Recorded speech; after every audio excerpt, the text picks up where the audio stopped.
Donc il n'y a pas de chambre en gamin.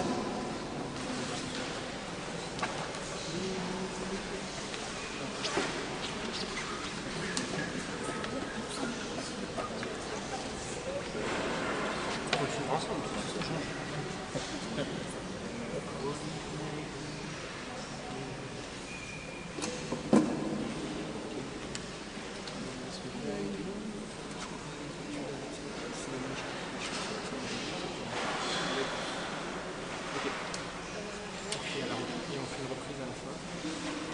C'est deux fois tout.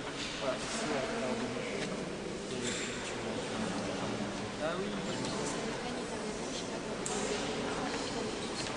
En fait, elle donne le ton mais en jouant entier pour que les gens puissent entendre parce que ça change. Ensuite, tu fais une fois le tour. Une fois.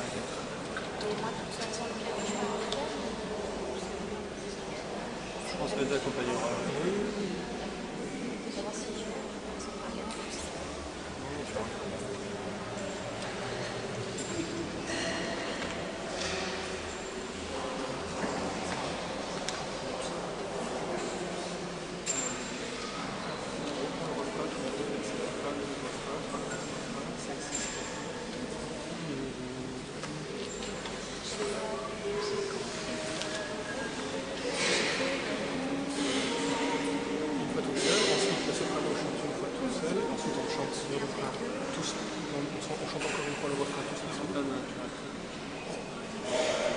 Et après, on commence à verser.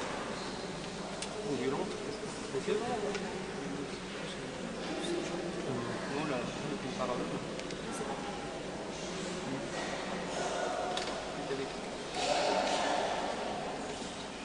Daniel Lagarde. Non, à Nice. C'est proche à Nice. 25 ans. Ah ouais. Non, il est directeur.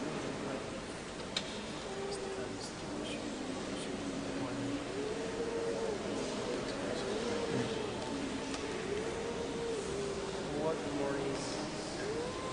Quel matin.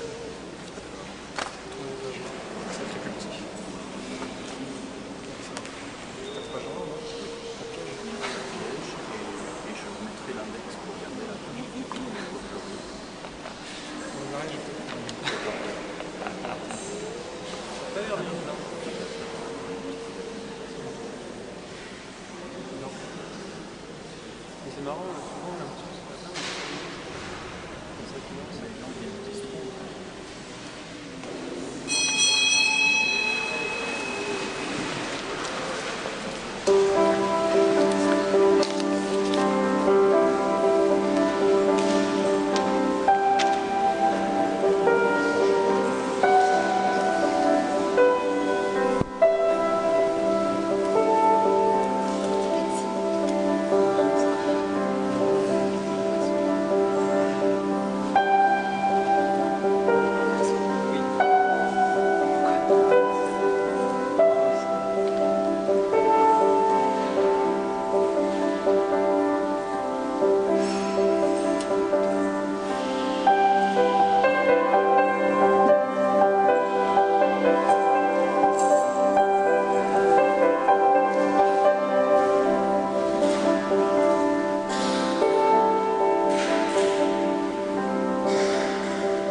Au nom du Père et du Fils et du Saint-Esprit.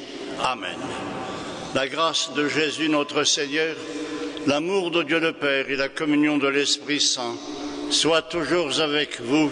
Et avec votre esprit. Ne m'abandonne pas, Seigneur. Dieu ne reste pas loin de moi. Hâte-toi de venir à mon aide, toi ma force et mon salut. Frères et sœurs, soyez les bienvenus. Le Seigneur, après ces jours de fête et de prière, dans la communion des saints avec tous ceux qui sont partis auprès de Dieu, nous nous retrouvons pour écouter la parole du Seigneur, nous nourrir de son corps et de son sang et vivre avec lui tous les jours de notre vie. Entrons dans cette Eucharistie, mort et résurrection du Seigneur, en lui demandant sa miséricorde et son pardon.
Que Dieu Tout-Puissant nous fasse miséricorde, qu'il nous pardonne nos péchés, qu'il nous conduise à la vie éternelle.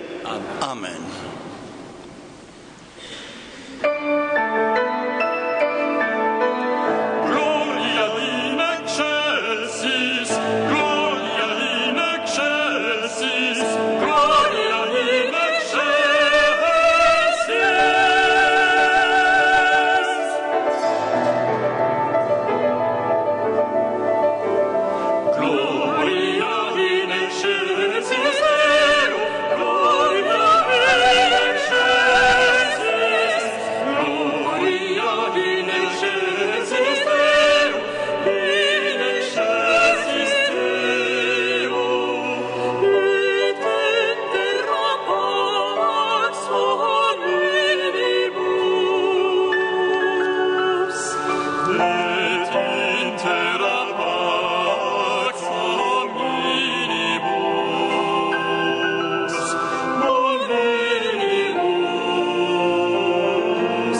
le Seigneur,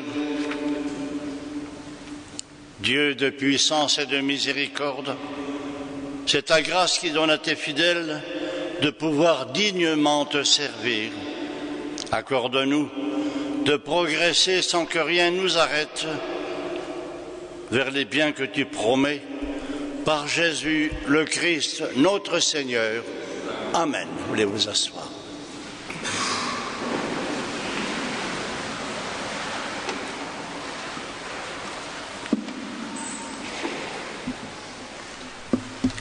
Lecture du livre de la sagesse.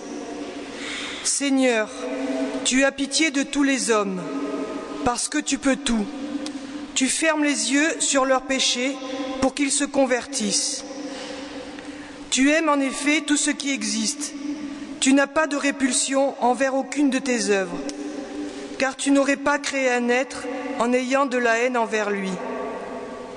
Et comment aurait-il subsisté si tu ne l'avais pas voulu? Comment aurait-il conservé l'existence si tu ne l'y avais pas appelé? Mais tu épargnes tous les êtres, parce qu'ils sont à toi, Maître qui aime la vie, toi dont le souffle impérissable anime tous les êtres. Ceux qui tombent, tu les reprends peu à peu, tu les avertis, tu leur rappelles en quoi ils pêchent, pour qu'ils se détournent du mal et qu'ils puissent croire en toi, Seigneur. Parole du Seigneur. Nous rendons grâce à Dieu.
Seigneur, te rendent grâce et que tes fidèles te bénissent. Ils diront la gloire de ton règne, ils parleront de tes exploits. Le Seigneur règne éternellement.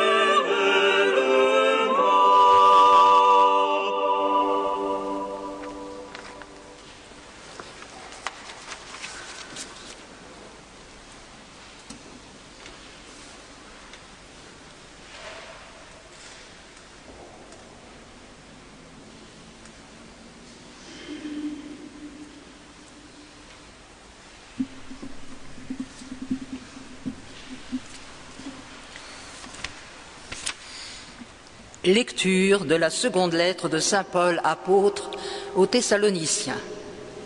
Frères, nous prions continuellement pour vous, afin que notre Dieu vous trouve digne de l'appel qu'il vous a adressé, par sa puissance qu'il vous donne d'accomplir tout le bien que vous désirez, et qu'il rende active votre foi. Ainsi, notre Seigneur Jésus aura sa gloire en vous, et vous en lui. Voilà ce que nous réserve la grâce de notre Dieu et du Seigneur Jésus-Christ. Frères, nous voulons vous demander une chose au sujet de la venue de notre Seigneur Jésus-Christ et de notre rassemblement auprès de lui. Si l'on nous attribue une révélation, une parole ou une lettre prétendant que le jour du Seigneur est arrivé, n'allez pas aussitôt perdre la tête, ne vous laissez pas effrayer. Parole du Seigneur. Nous rendons grâce.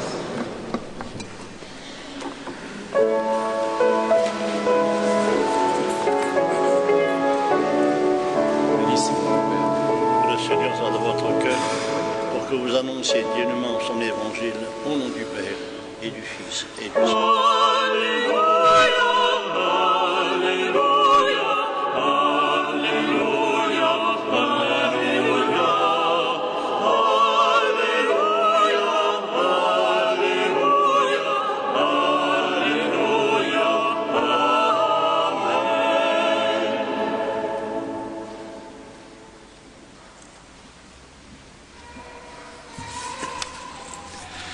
Dieu a tellement aimé le monde qu'il a donné son Fils unique.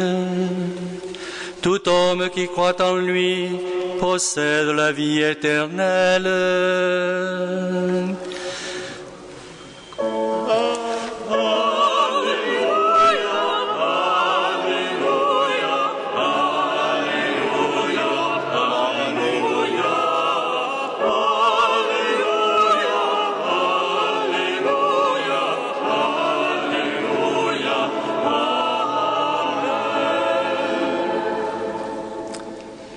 Le Seigneur soit avec vous. Et avec votre esprit.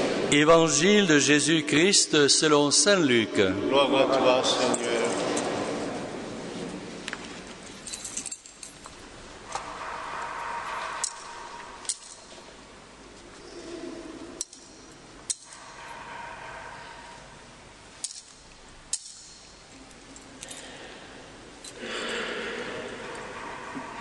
Jésus traversait la ville de Jéricho. Or, il y avait un homme du nom de Zachée. Il était le chef des collecteurs d'impôts et c'était quelqu'un de riche. Il cherchait à voir qui était Jésus, mais il n'y arrivait pas à cause de la foule, car il était de petite taille.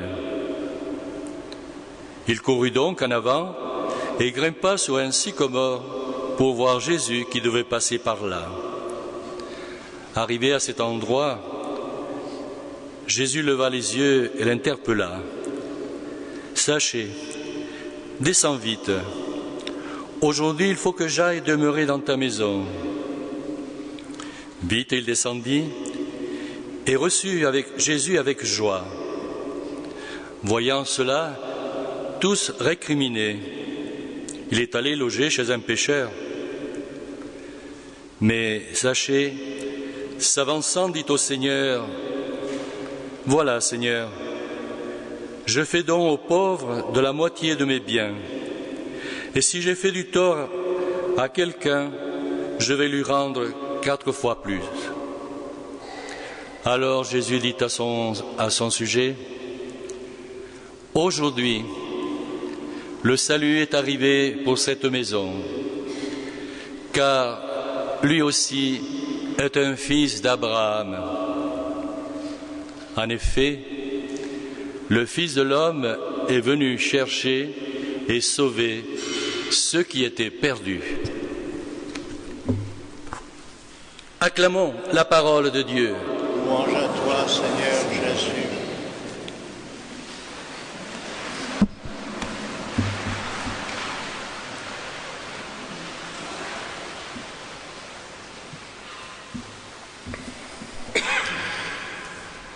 Je ne sais pas si vous êtes habitués à la lecture des romans, mais on sait qu'un bon roman, ce sont d'abord de bons personnages. D'ailleurs, c'est le personnage qui fait le roman au sens de l'autonomie du personnage, qui a sa vie propre en quelque sorte. À tel point qu'un romancier comme Balzac, voyant un de ses personnages mourir, en a été pendant longtemps inconsolable. Ce que nous donnent les romans, c'est justement la complexité de ce que c'est qu'un caractère, une vie humaine. Car après tout, dans toute vie humaine, il y a des choses qui sont grandes et d'autres qui le sont moins. Mais cela, après tout, fait la richesse, la complexité de tout ce qui est vivant, et encore plus que vivant, vivant humain. Un homme marqué par son histoire, par son péché, par ses qualités, ses défauts, ses limites, par ce qu'il ignore de lui-même, par ce qui le dépasse, par la grâce qui est en lui, et par ce monde invisible qu'il côtoie sans cesse, sans parfois toujours s'en apercevoir. Dans l'évangile d'aujourd'hui, il y a Zachée. Zachée est un publicain. Et Jésus lui dit lui-même dans ce récit que nous avons, lorsqu'il dit que le salut est entré dans cette maison et que ce fils d'Abraham a été sauvé et qu'il était perdu, Zachée est un pécheur public. C'est un publicain, en tout cas un collecteur d'impôts qui a affaire avec l'argent, qui vole les gens. D'ailleurs, il lui dit lui-même, il avoue qu'il a volé tant et plus dans sa vie, puisqu'il dit à Jésus qu'il va rendre à tous ceux à qui il a fait du tort. Non seulement il le sait pour lui, mais les autres le savent. Et au temps de Jésus, ces collecteurs d'impôts sont des gens que l'on ne fréquente pas, qui sont des scandales publics et qui, au fond, font partie de tous ceux qui font du mal, soit au peuple d'Israël comme l'occupant romain, soit tous ceux qui taxent à n'en plus finir et qui finalement sont semblables à des escrocs vivant librement au milieu des autres. Alors Zachée monte à l'arbre parce qu'il est de petite taille. On pourrait ajouter à son tempérament peut-être celui d'un certain complexe d'infériorité. En tout cas, il monte à l'arbre et Jésus venant à passer le voit. Il avait envie de voir Jésus, par curiosité. Rien là d'une recherche de Jésus pour Jésus, mais il avait envie de le voir. Qui c'était ? Un peu comme une star, et il s'était arrangé pour avoir une bonne place. Alors Jésus, passant près de l'arbre, voit ce fruit et Jésus le trouve mûr. Jésus voit ce fruit, il le trouve bon à cueillir. Alors il dit à Zachée, descends de ton arbre, aujourd'hui je vais chez toi. Et Jésus cueille ce fruit, et voilà que ce fruit, ou cette fleur peut-être, qui était en quelque sorte en bouton, mais qui n'avait pas encore éclos, voilà que par le seul fait qu'elle est visitée par Jésus, voilà que la fleur éclot, et que Zachée, s'adresse à Jésus et lui dit qu'il va en quelque sorte changer de vie et essayer désormais d'avoir une vie honnête. Zachée est une personnalité complexe. Et je dirais qu'il va garder au fond cette complexité qui est celle de sa vie. Mais Jésus a su discerner chez Zachée ce qu'il y avait de bon. Dans cette curiosité, au fond, déjà quelque chose s'avançait qui était chez Zachée, le désir de cette lumière, de ce bien qu'il pressentait chez Jésus, mais sans le savoir encore. Mais Jésus, lui, l'avait vu. Pour revenir au roman, je ne sais pas si vous avez lu ce roman extrêmement noir de Louis-Ferdinand Céline qui s'appelle « Voyage au bout de la nuit ». Ce roman est certes extrêmement noir et le romancier, c'est un peu autobiographique, ce médecin. Donc circulent et rencontrent divers personnages et il n'a pour eux qu'une espèce d'ironie cinglante, un peu cruelle d'ailleurs, face à la réalité de leur vie. Et comme médecin, il voit les êtres avec une certaine objectivité médicale, comme un entomologiste qui décrit une espèce particulière, un regard distant, froid. Au cours de ces périples, alors qu'on rit au fond de cette ironie et parfois même de ce cynisme, au cours de ces périples, il croise un personnage. Et c'est de fait un personnage, et sans doute un personnage bien réel, car dans ce roman, il y a beaucoup d'éléments de sa vie. Cela se passe en Afrique, et cet homme accueille le romancier dans sa maison, parce qu'il faut bien loger quelque part, et cet homme est décrit comme la lie de l'humanité, quelque chose de répugnant, d'infect, quelque chose qui fait peine à voir, un homme qui se consacre uniquement à toutes sortes de trafics, moralement extrêmement bas, du moins à l'extérieur, qui vit dans une espèce de porcherie, mais où le romancier trouve quand même un lit pour passer la nuit. Et alors qu'il côtoie cet individu et qu'avec lui, au fond, on rit de cette ironie cynique qu'il ne cesse de projeter sur ce personnage, voilà qu'un soir, à la lueur des bougies, le romancier s'aperçoit que le personnage en question ouvre un tiroir et en sort la photo d'une jeune fille.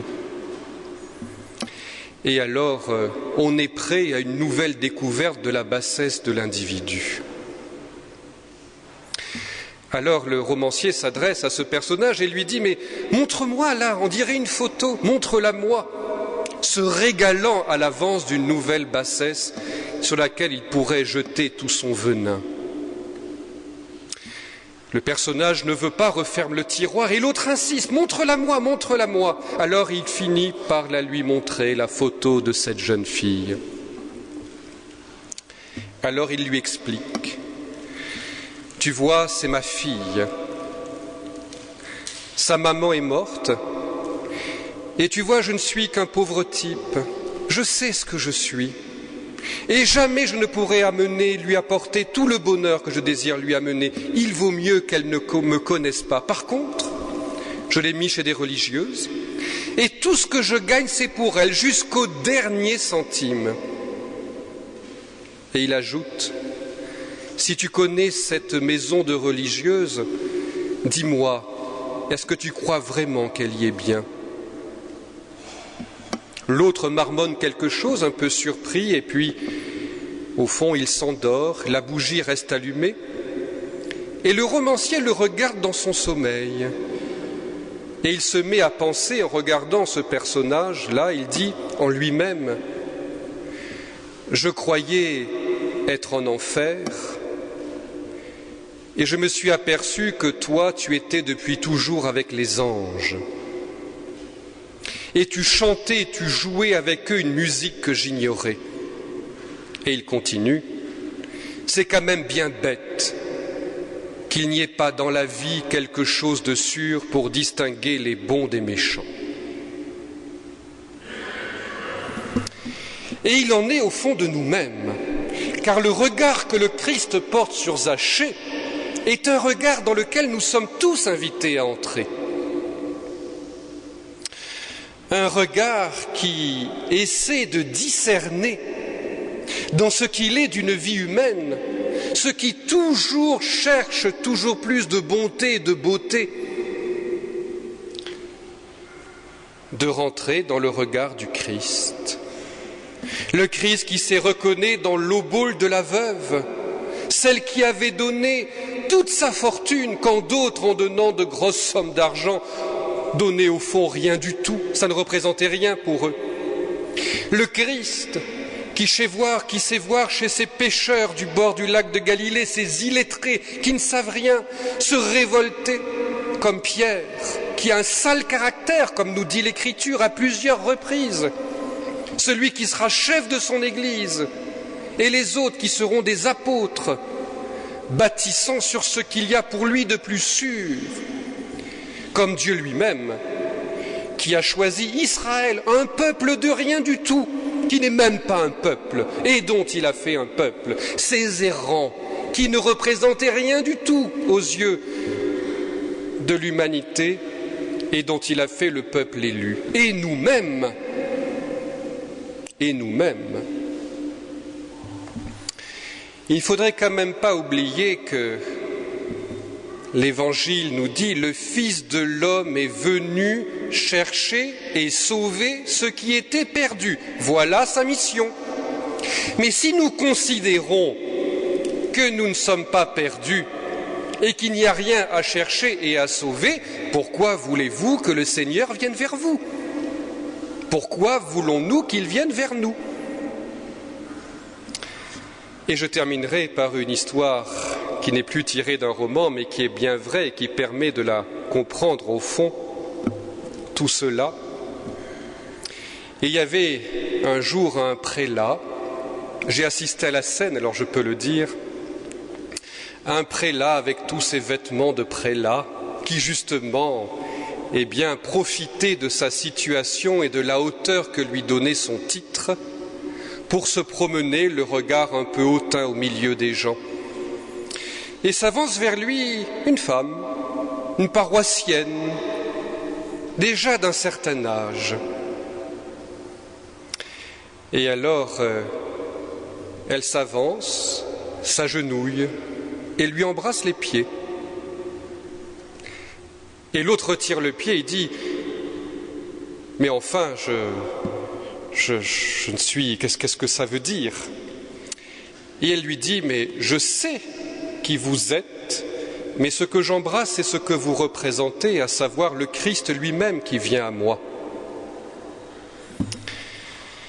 Et une autre, enfin, qui est celle de ce prêtre que j'ai connu et qui, un jour, quelqu'un lui dit « Est-ce que vous vous souvenez que le Seigneur vous a tiré du ruisseau où vous étiez dans votre sang pour vous élever là où vous êtes? » Et il en est ainsi de chacun de nous.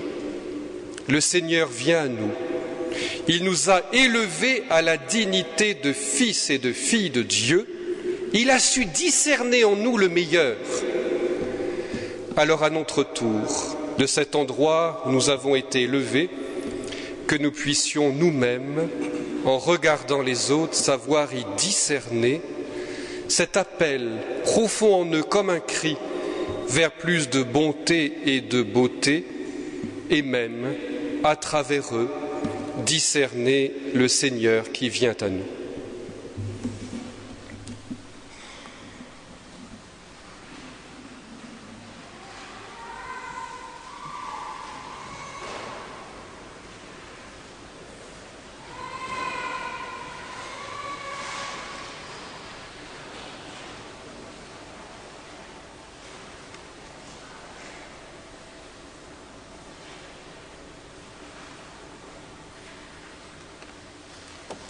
Nous disons notre foi.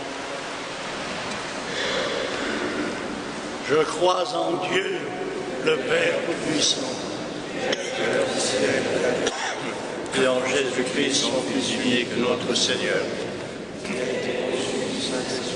est né de la Vierge Marie, a souffert sous Ponce Pilate, a été crucifié, est mort, a été enseveli et descendu aux enfers. Le troisième jour est ressuscité des morts, est monté aux cieux, est assis à la droite de Dieu, le Père Tout-Puissant, où il viendra juger les vivants et les morts. Je crois en l'Esprit Saint, à la Sainte Église catholique, à la communion des saints, à la rémission des péchés, à la résurrection de la chair, à la vie éternelle. Avec l'auteur du livre de la sagesse, implorons Dieu notre Père, qui n'exclut personne du salut. Seigneur, nous te prions. Seigneur, nous te prions. Jésus est venu vers Zachée. Prions pour l'Église, et spécialement pour les évêques, et les prêtres et ministres du pardon. Qu'ils accueillent tous les hommes au nom de la miséricorde du Seigneur. Seigneur, nous te prions. Jésus n'a pas écouté ceux qui récriminaient contre lui. Prions pour tous ceux qui exercent un pouvoir, qu'ils aient le courage d'assumer leur choix pour la dignité de tous. Seigneur, nous te prions. Zachée a partagé son bien. Prions pour tous les riches de notre monde, qu'ils acceptent de mettre une part de leur fortune au service de ceux qui en ont besoin. Seigneur, nous te prions. Jésus a porté sur Zachée un regard d'espérance et d'amitié. Prions pour tous ceux et celles que leurs fautes accablent, ne se sentent plus dignes de l'amour de Dieu, qu'ils retrouvent l'espérance dans la parole du Seigneur. Seigneur, nous te prions. Dieu notre Père, écoute les prières de tes enfants et daigne les exaucer. Nous te le demandons par celui qui aujourd'hui, comme hier, vient chercher et sauver ceux qui étaient perdus, Jésus le Christ, lui qui est notre Sauveur, pour les siècles des siècles. Amen. Voulez vous asseoir?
Prions ensemble au moment d'offrir le sacrifice de toute l'Église.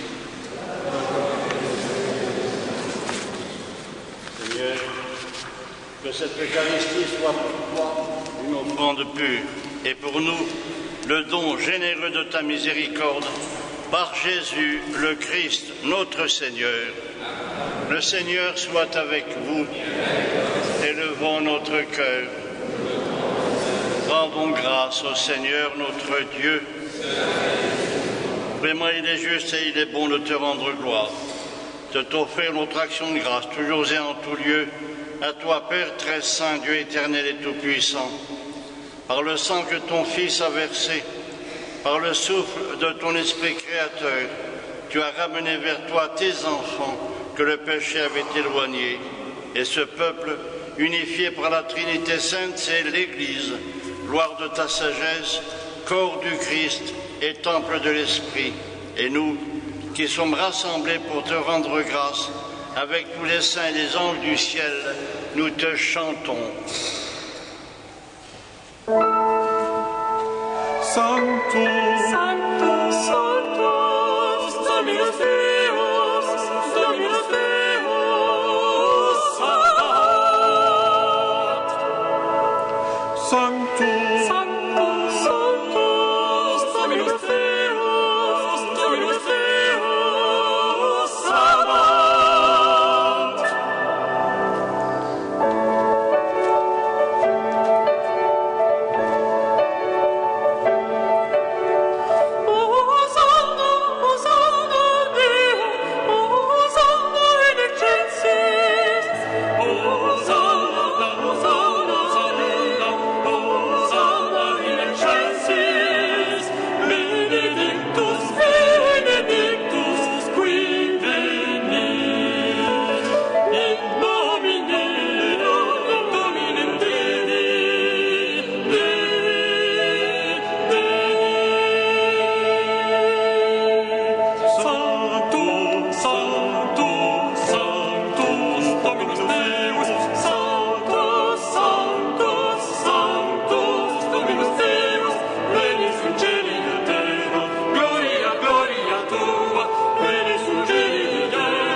Toi qui es vraiment saint, toi qui es la source de toute sainteté, nous voici rassemblés devant toi.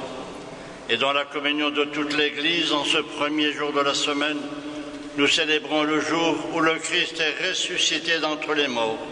Par lui que tu as élevé à ta droite, Dieu notre Père, nous te prions, sanctifie ces offrandes en répandant sur elles ton esprit, qu'elles deviennent pour nous le corps et le sang de Jésus, le Christ, notre Seigneur. Au moment d'être livré et d'entrer librement dans sa passion, il prit le pain, il rendit grâce, il le rompit et le donna à ses apôtres en disant « Prenez et mangez-en tous, ceci est mon corps livré pour vous. »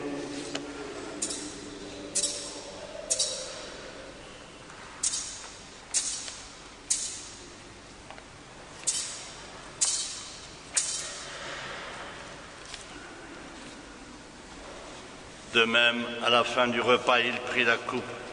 De nouveau, il rendit grâce et la donna à ses disciples en disant « Prenez et buvez-en tous, car ceci est la coupe de mon sang, le sang de l'alliance nouvelle et éternelle, qui sera versé pour vous et pour la multitude en rémission des péchés.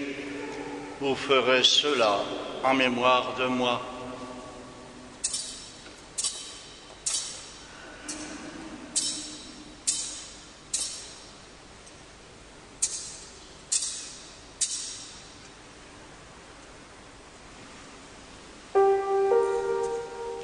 Il est grand le mystère de la foi. Nous proclamons ta mort, Seigneur Jésus. Nous célébrons ta résurrection.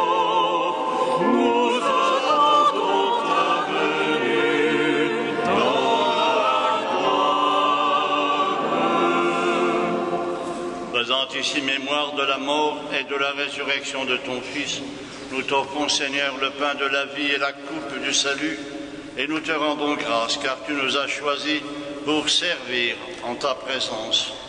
Humblement, nous te demandons qu'en ayant part au corps et au sang du Christ, nous soyons rassemblés par l'Esprit Saint en un seul corps. Souviens-toi, Seigneur, de ton Église répandue à travers le monde.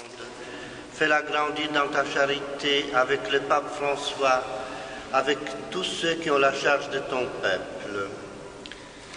Souviens-toi aussi de nos frères qui se sont endormis dans l'espérance de la résurrection et de tous les hommes qui ont quitté cette vie.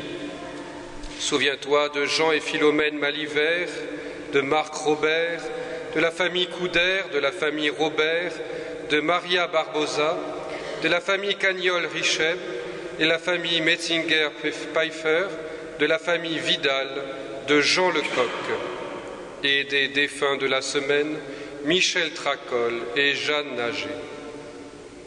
Reçois-les dans ta lumière auprès de toi. Sur nous tous, enfin, nous implorons ta bonté. Permets qu'avec la Vierge Marie, la bienheureuse Mère de Dieu, avec Saint Joseph, son époux, avec les apôtres et les saints de tous les temps qui ont vécu dans ton amitié, nous ayons part à la vie éternelle et que nous chantions ta louange. Par Jésus-Christ, ton Fils bien-aimé. Par lui, avec lui et en lui.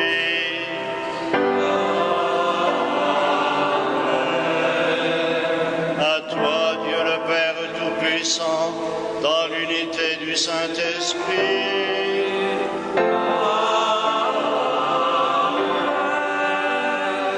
Tout honneur et toute gloire pour les siècles des siècles.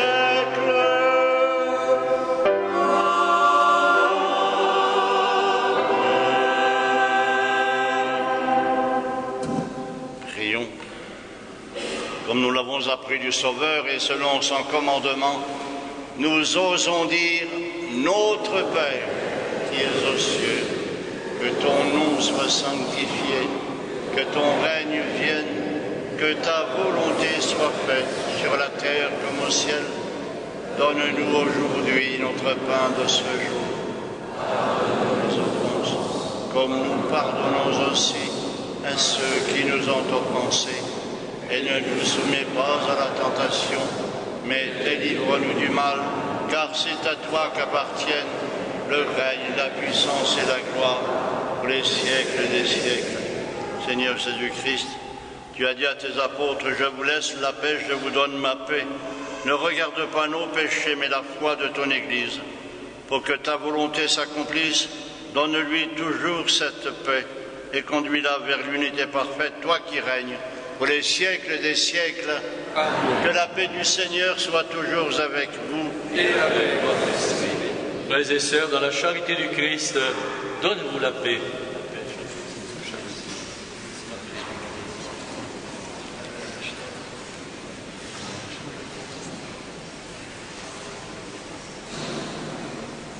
Que le corps et le sang de Jésus-Christ réunis dans cette coupe nourrissent en nous la vie éternelle. Amen.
invité au repas du Seigneur. Voici l'agneau de Dieu qui enlève le péché du monde.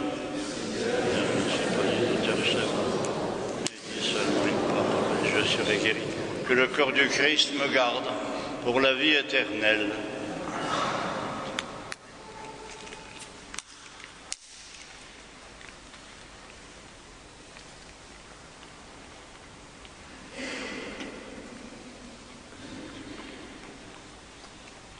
Le sang du Christ me garde pour la vie éternelle.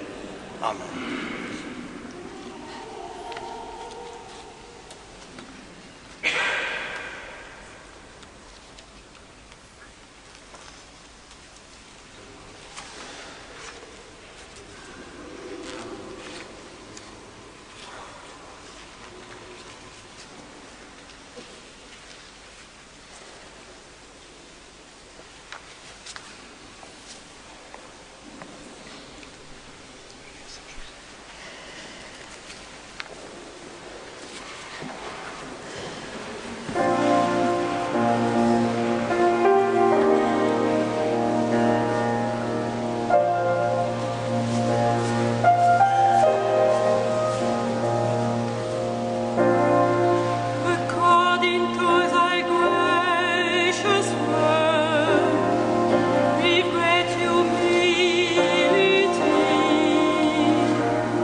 Le Seigneur Jésus, restez assis, s'était invité chez Zachée.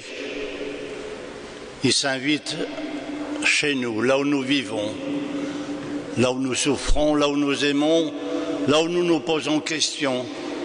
Et comme nous le chantons parfois, laisse-toi regarder par le Christ.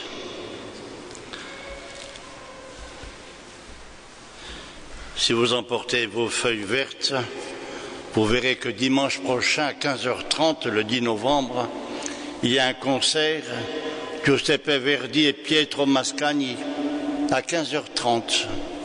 Et le dimanche d'après, le 17, c'est non pas jeudi 17 novembre, mais dimanche 17, c'est le spectacle avec Edith Piaf. La deuxième chose, n'oubliez pas que le 7 décembre, encore loin, nous célébrerons la fête de notre paroisse, la fête de Saint-Ambroise, présidée par Monseigneur Tommaso, l'évêque intérimaire qui remplace en attendant le nouvel évêque. Et puis, avant de partir, n'oubliez pas de prendre même plusieurs exemplaires du nouveau journal Azur Information, celui de novembre. Il y a deux choses très intéressantes, entre autres les conférences qui seront données à Botero le jeudi à 15h, gratuites bien entendu, ouvertes à tous. Si vous voulez vous lever, nous terminons.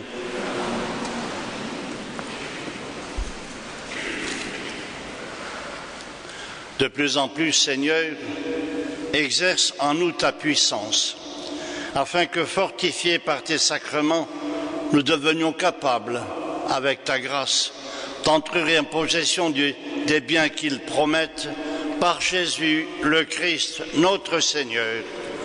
Le Seigneur soit avec vous, et que Dieu Tout-Puissant vous bénisse, le Père, le Fils et le Saint-Esprit.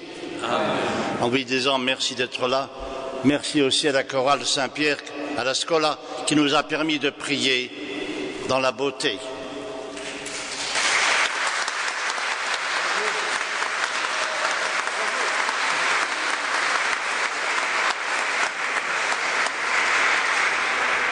Allez dans la paix du Christ. Rendons grâce. Bonne journée à vous tous et sainte semaine.